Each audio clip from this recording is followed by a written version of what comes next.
आपने गुजरात की सरजमीन पर देख लिया कि किसी एक मासूम बच्ची की उसकी अस्मत रेजी की गई, उसका रेप हुआ।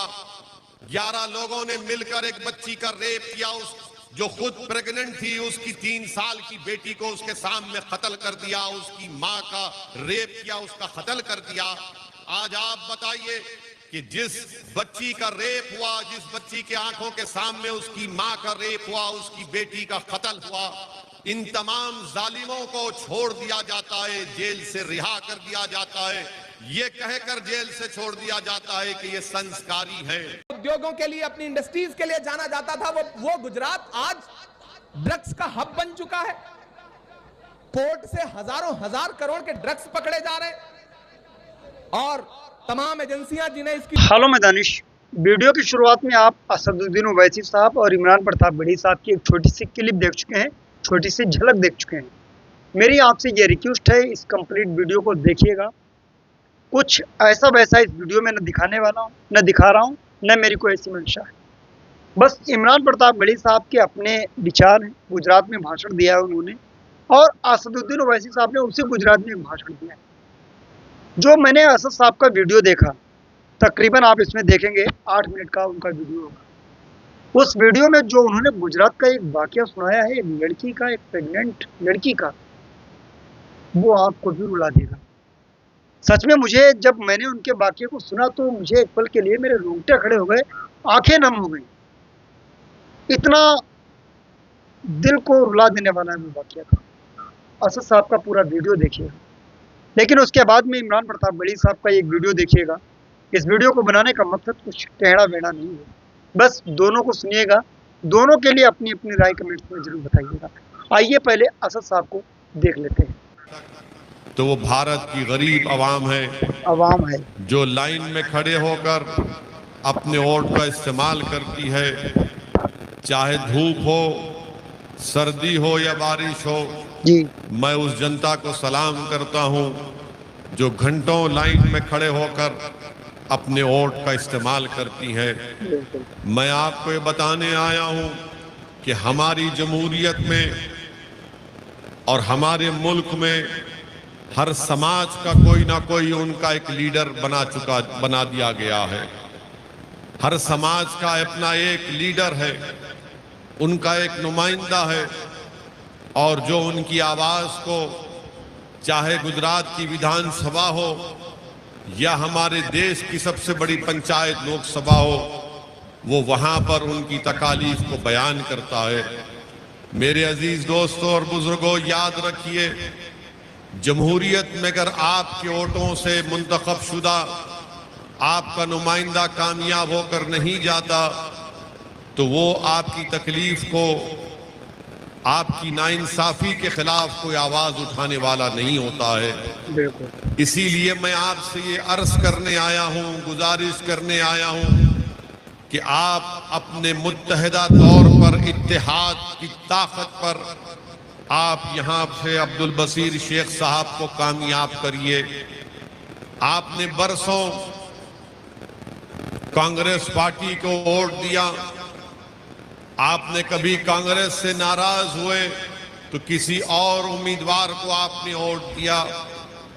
मैं आपके दरमियान में खड़े होकर आपसे एक तल्ख हकीकत को बयान कर रहा हूं, और शायद मेरी इस बात से बहुत से लोग इसको पसंद ना करें, मगर मेरे अजीज दोस्तों और बुजुर्गों, जिस पार्टी को आपने अपने वोट से बरसों से नवाजा, इस उम्मीद पर आपने वोट दिया कि वो फिरका परस्ती का खात्मा करेगी, मगर आज आप देखते हैं कि फिरका परस्ती का खात्मा होने के बजाय फिरका परस्ती खुद इख्तिदार की कुर्सी पर जाकर बैठ गई। आपने उस उम्मीद पर कांग्रेस को वोट दिया कि मुल्क से नफरत का खात्मा होगा, मगर नफरत आज ताकत बन चुकी है। इख्तिदार की कुर्सियों पर बैठने वाले नफरत को फैलाते हैं। आपने उस उम्मीद पर कांग्रेस को वोट दिया कि मुल्क में भाईचारगी मजबूत होगी, मगर आपने देख लिया कि मुल्क में भाईचारगी कमजोर हो चुकी। आपने उस उम्मीद पर कांग्रेस को वोट दिया कि दंगे नहीं होंगे, मगर दंगे रोज होते हैं। आपने कांग्रेस को वोट दिया उस उम्मीद पर कि अगर दंगा हो भी जाता है तो मेरे घर को बचाया जाएगा, मेरे जान और माल की हिफाजत होगी, मगर वो भी नहीं हुआ। आपने इस उम्मीद पर कांग्रेस को या दूसरी सेकुलर पार्टियों को वोट दिया कि अगर दंगा हो जाता है तो फिर मुझसे इंसाफ होगा, दंगाइयों को सजा मिलेगी, मगर ये भी नहीं हुआ। आपने गुजरात की सरजमीन पर देख लिया कि किसी एक मासूम बच्ची की उसकी अस्मत रेजी की गई, उसका रेप हुआ। 11 लोगों ने मिलकर एक बच्ची का रेप किया, उस जो खुद प्रेग्नेंट थी उसकी 3 साल की बेटी को उसके सामने कत्ल कर दिया, उसकी मां का रेप किया, उसका कत्ल कर दिया। आज आप बताइए कि जिस बच्ची का रेप हुआ, जिस बच्ची के आंखों के सामने उसकी मां का रेप हुआ, उसकी बेटी का कत्ल हुआ, इन तमाम जालिमों को छोड़ दिया जाता है, जेल से रिहा कर दिया जाता है, ये कहकर जेल से छोड़ दिया जाता है कि ये संस्कारी हैं। इनको जेल में काफी वक्त ये गुजार चुके हैं। बताओ फिर तुम्हारे वोट की कीमत और अहमियत क्या रह गई आज?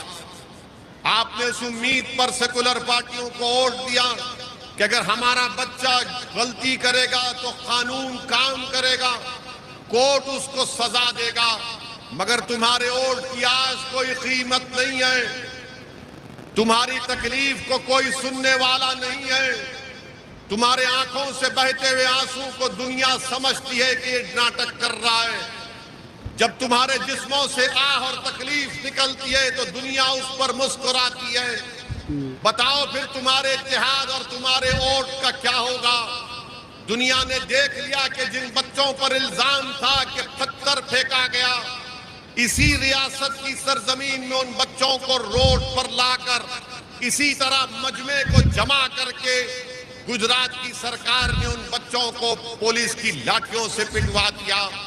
बताओ मेरे अजीज दोस्तों, फिर तुम्हारा वोट जो तुमने कांग्रेस पार्टी को दिया, क्या कोई आवाज उठती है?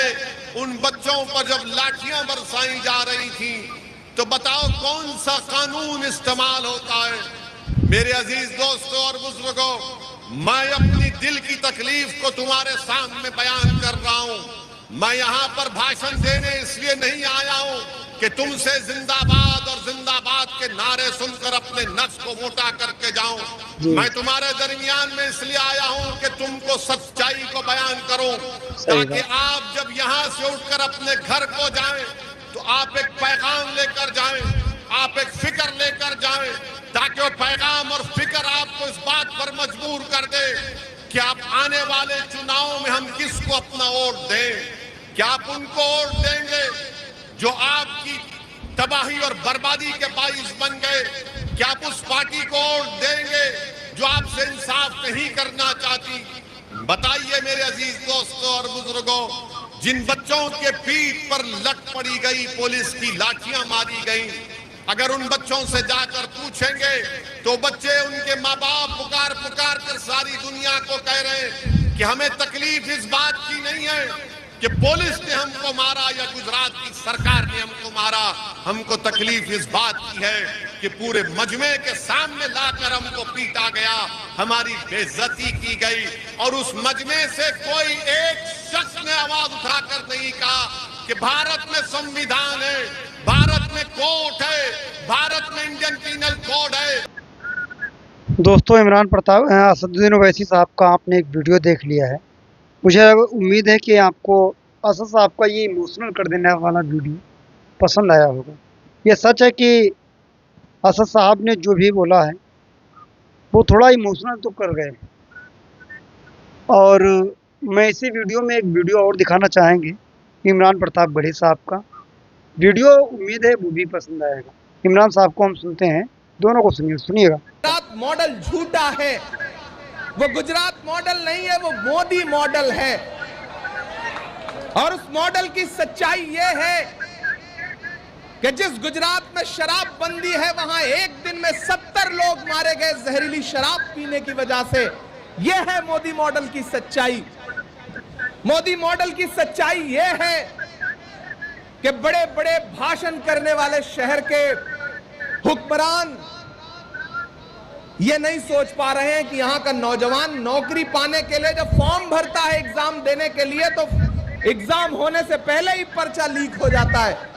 17 बार से ज्यादा अब तक पर्चे यहां लीक हो चुके हैं। इतना तो हमारे उत्तर प्रदेश में नहीं होता जितना यहां पर हो रहा है। आटा, चावल, दूध, दही, छाछ, पनीर, लस्सी, यहां तक कि बच्चों की पेंसिल तक पे जीएसटी लगा दी। पेट्रोल और डीजल 100 रुपए के पास पहुंच गया।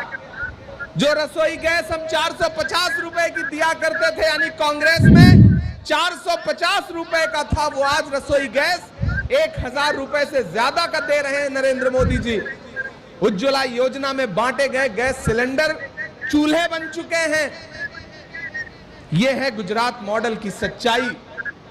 वो गुजरात जो अपने विकास के लिए, अपने उद्योगों के लिए, अपनी इंडस्ट्रीज के लिए जाना जाता था, वो गुजरात आज ड्रग्स का हब बन चुका है। पोर्ट से हजार करोड़ के ड्रग्स पकड़े जा रहे हैं और तमाम एजेंसियां जिन्हें इसकी रोकथाम करनी थी, वो एजेंसियां ड्रग्स कौन ला रहा है, कहां खप रहा है, इसकी जांच नहीं कर रहे हैं। वो इस कोशिश में लगे हैं कि महाराष्ट्र से लेकर के झारखंड तक में सरकार कैसे गिराई जाए।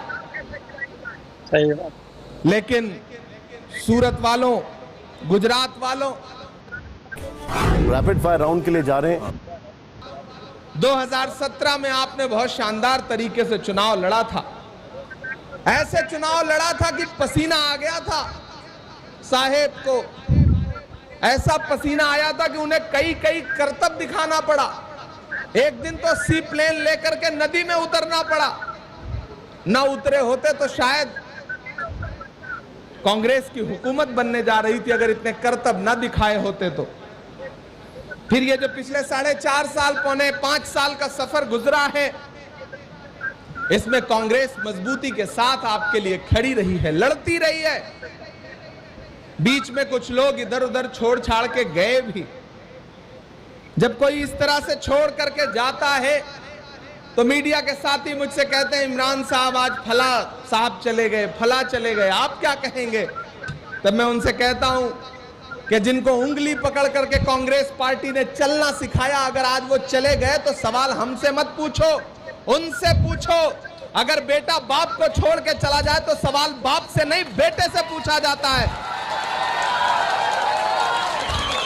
हमें पता है ये लड़ाई बहुत मुश्किल है, इसलिए कांटे गुल के साथ नहीं चल सकते हैं। कांटे गुल के साथ नहीं चल सकते हैं, बुज़दिल खुल के साथ नहीं चल सकते हैं। रास्ते में जो छोड़ गया उसे जाने दो, सब राहुल के साथ नहीं चल सकते हैं। इनको दे दीजिए। दोस्तों, इमरान प्रतापगढ़ी साहब का ये वीडियो देख लिया है आपने, असदुद्दीन ओवैसी साहब का भी वीडियो आपने देख लिया है।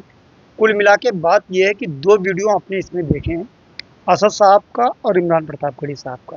दोनों वीडियो आपको पसंद आए होंगे, क्योंकि इमरान प्रतापगढ़ी साहब का इतना इमोशनल भाषण नहीं था जितना कि असदुद्दीन ओवैसी साहब का वीडियो था। असद साहब का वीडियो देखा तो मुझे एक पल के लिए ऐसा लगा कि यार कितना जुल्म हो रहा है। ऐसी औरतों के साथ बलात्कार किया जा रहा है, उनको कत्ल किया जा रहा है, और रेपिस्ट अदालत बाइज्जत बरी कर दिए जा रहे हैं कि ये बेकसूर है। बिल्कुल रुला देने वाला ये वाकया साहब ने यहाँ पर गुजरात का एक मामला सुनाया। ये वीडियो अगर आपको पसंद आया हो तो अपने यार दोस्तों में जरूर शेयर करिएगा। हम इसी तरीके के रिएक्शन वीडियोस लेकर हाजिर होते रहते हैं।